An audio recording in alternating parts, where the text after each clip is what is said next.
Namaku Karin. Ini adalah ceritaku saat pulang berlibur bersama keluarga besar beberapa bulan yang lalu.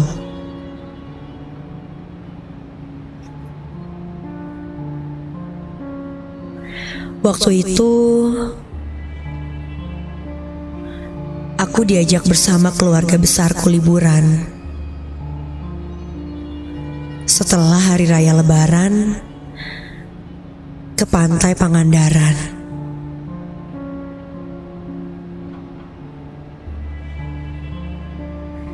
Kami sengaja berangkat pagi sekali supaya tidak pulang terlalu larut malam nantinya. Setelah sholat subuh, kami semua bergegas dari Bandung menuju Pangandaran.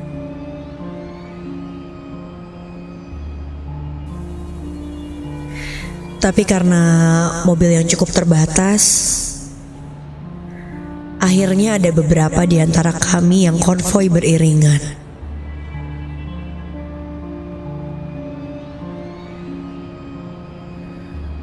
Para orang tua berangkat dengan mobil, sedangkan aku bersama saudara-saudaraku yang lain berkendara dengan sepeda motor.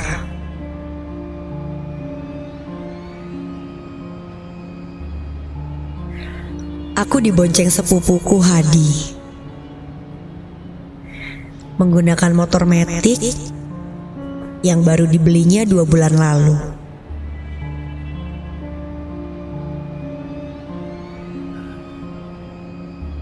Dia sangat membanggakan motor yang dibeli hasil keringatnya sendiri itu. Karena setelah bekerja hampir setahun, akhirnya dia bisa menabung untuk membeli sesuatu untuk dirinya sendiri.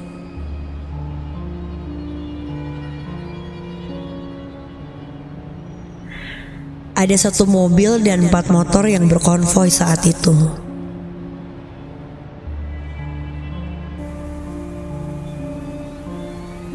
Meskipun awalnya kami berkendara beriringan, tapi pada akhirnya kami sempat berpisah juga.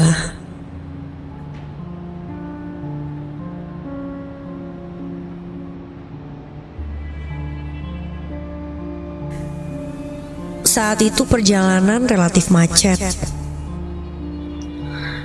Harusnya sih normalnya kami menempuh perjalanan 6 jam. Tapi nyatanya lebih dari 8 jam akhirnya kami baru tiba di pantai Pangandaran.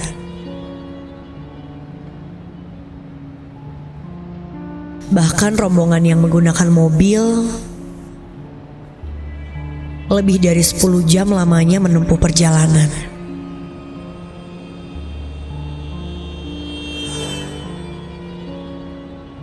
Ya maklum saja, masih suasana liburan.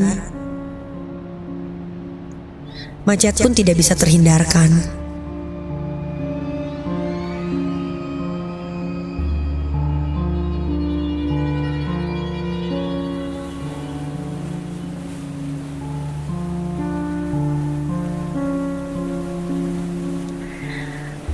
Untunglah perjalanan yang lumayan melelahkan itu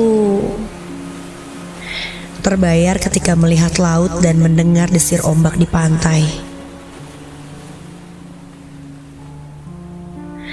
Kami bersantai dan bersenang-senang hingga tak terasa waktu sudah menjelang maghrib.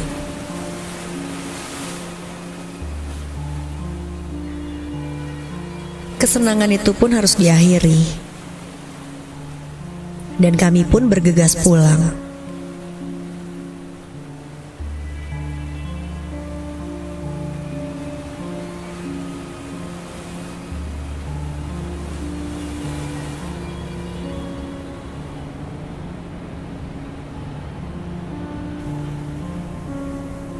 Tapi di tengah perjalanan kami berhenti di sebuah tempat makan untuk beristirahat dan mengisi tenaga, supaya kuat di perjalanan pulang.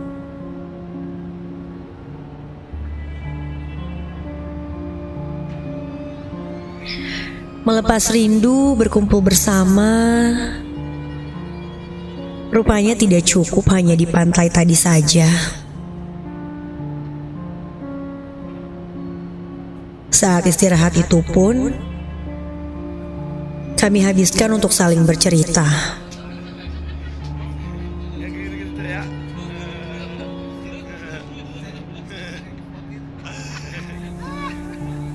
Hingga tak terasa waktu sudah menunjukkan pukul 9 malam.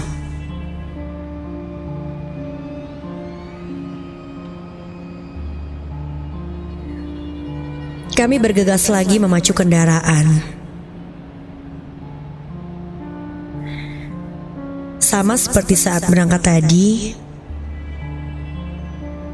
meski awalnya disarankan untuk beriringan, tapi di tengah perjalanan kami terpisah juga.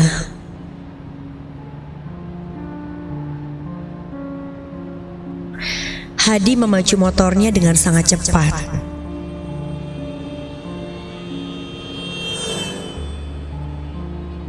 Karena terlalu cepat, bahkan sepupu yang berbeda motor dengan kami sempat meminta Hadi untuk tidak terlalu ngebut.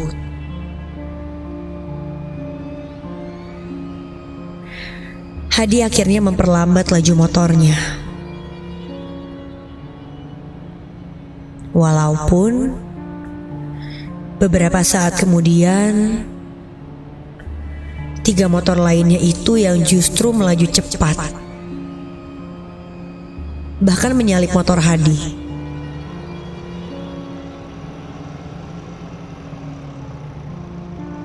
Tuh kan pada gitu, tadi nyuruh kita pelan-pelan. Begitu katanya. Ya paling juga nanti mereka berhenti di depan buat nungguin kita.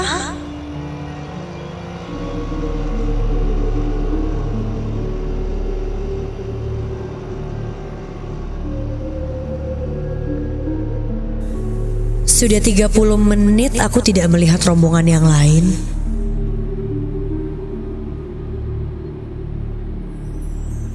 Aku pun mulai meminta Hadi untuk menambah kecepatan laju motornya. Hadi mulai panik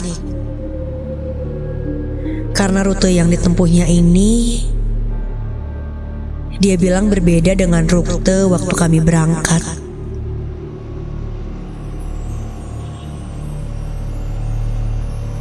Rin, kayaknya tadi nggak lewat sini deh. Kamu inget nggak? Nggak tahu, Di. Aku nggak inget-inget jalan dari tadi. Duh, ini kemana ya?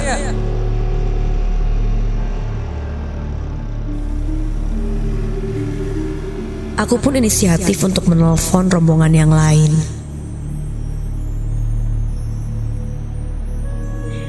Tapi sial, karena ternyata handphoneku habis baterai. Lalu aku meminjam handphone Hadi.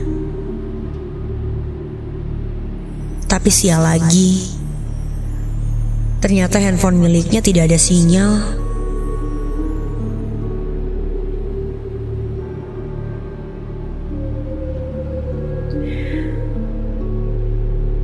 Suasana jalanan malam itu sangat sepi. Kiri kanan kami tidak ada bangunan sama sekali.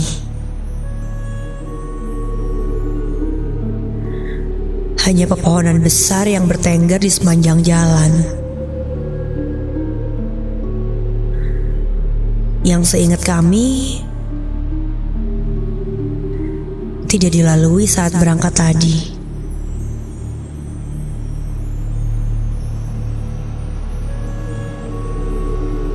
Sudah berkilo-kilometer ditempuh, aku dan Hadi masih belum melihat rumah, bangunan, atau kendaraan lain di sekitar.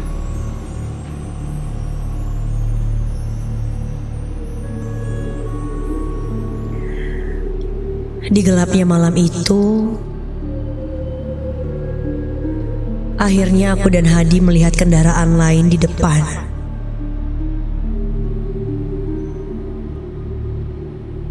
Sebuah motor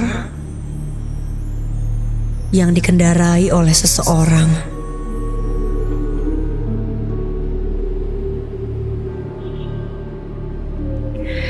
Aku lekas menyuruh Hadi untuk bertanya pada orang itu. Dan Hadi pun bergegas mensejajarkan motornya dengan motor orang itu.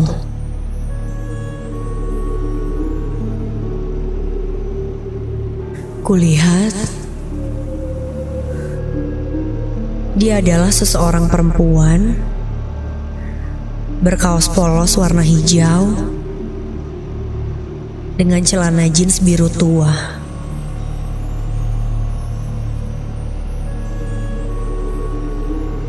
Aku sedikit heran. Kok ada perempuan berkendara seorang diri di malam hari seperti ini? Ditambah lagi dia berkendara tanpa helm.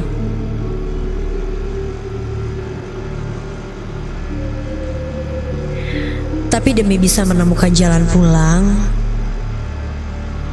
aku menyingkirkan kejanggalan itu dan bertanya padanya.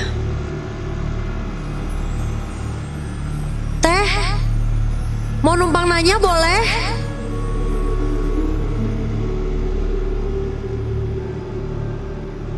Tapi dia tidak merespon dan hanya terus melaju bersama motornya dengan kecepatan yang lamban.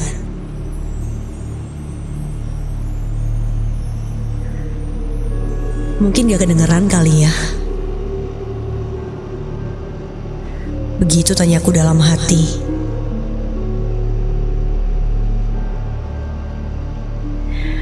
Aku pun mencoba bertanya sekali lagi, tapi dia tetap tidak menggubris dan tatapannya lurus ke depan.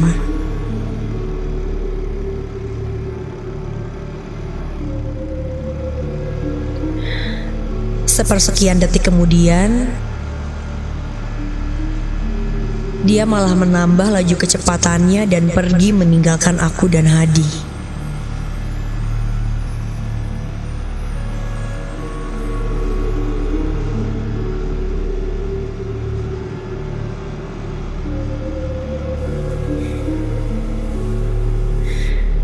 Tidak lama kemudian, aku dan Hadi melihat sebuah cahaya dari belakang motor kami.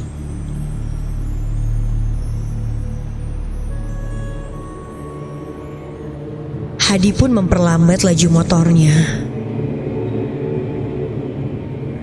Dan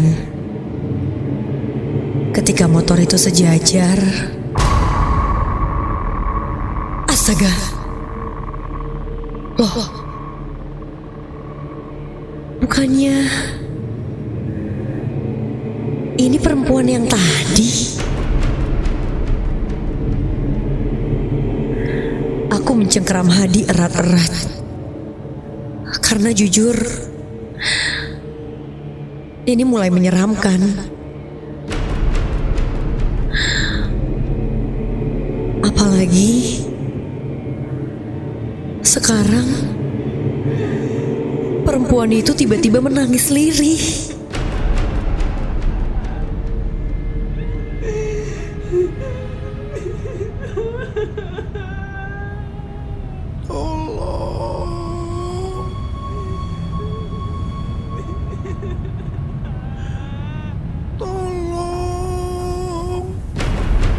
Begitu pintanya, sambil menoleh ke arah kami berdua. Astaga, betapa terkejutnya kami karena melihat wajah wanita itu kini penuh luka dan memar.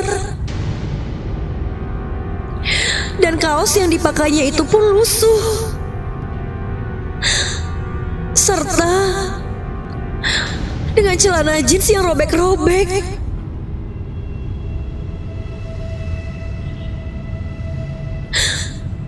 Suara lirih itu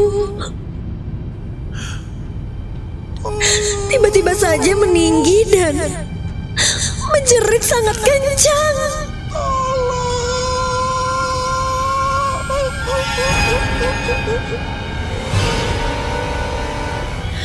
Hadi pun lekas memaju kecepatannya sesegera mungkin. Cengkramanku semakin erat memeluk Hadi. Di, itu tadi apa, Di? Cepet, Di, cepet, aku gak mau lihat, Di, cepet. Iya Rin, iya. Ini juga aku udah ngejauh kok dari dia.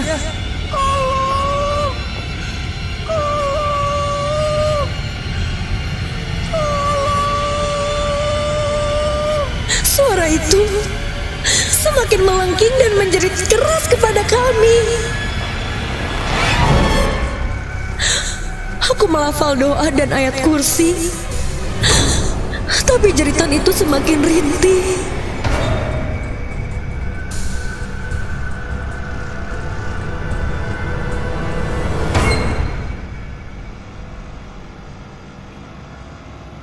Beberapa saat kemudian,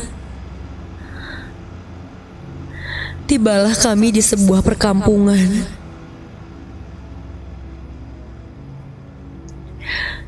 Dan kami melihat beberapa orang sedang bercengkerama di sebuah warung kecil.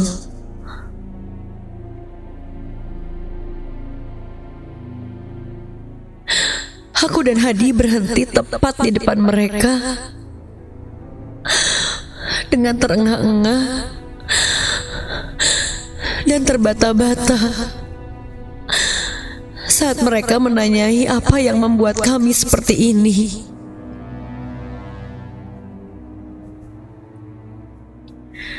Setelah menenangkan diri dan meneguk segelas air putih, aku pun menceritakan tentang apa yang kami alami tadi.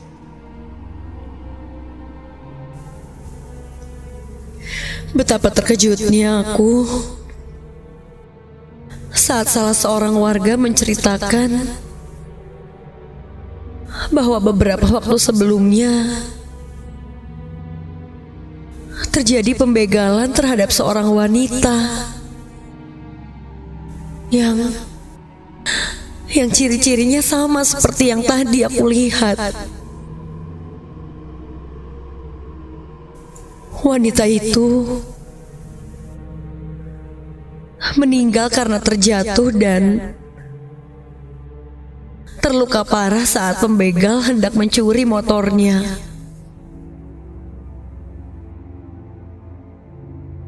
Mereka pun menduga tadi kami sempat dibawa ke alam yang berbeda, sehingga kami sulit untuk menemukan jalan yang tepat untuk pulang.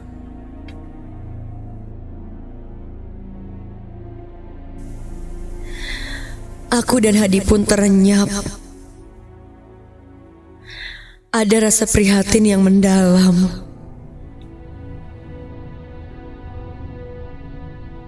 Kami pun dianjurkan untuk menginap di rumah salah seorang warga. Karena pada saat itu waktu sudah menunjukkan pukul 2 malam.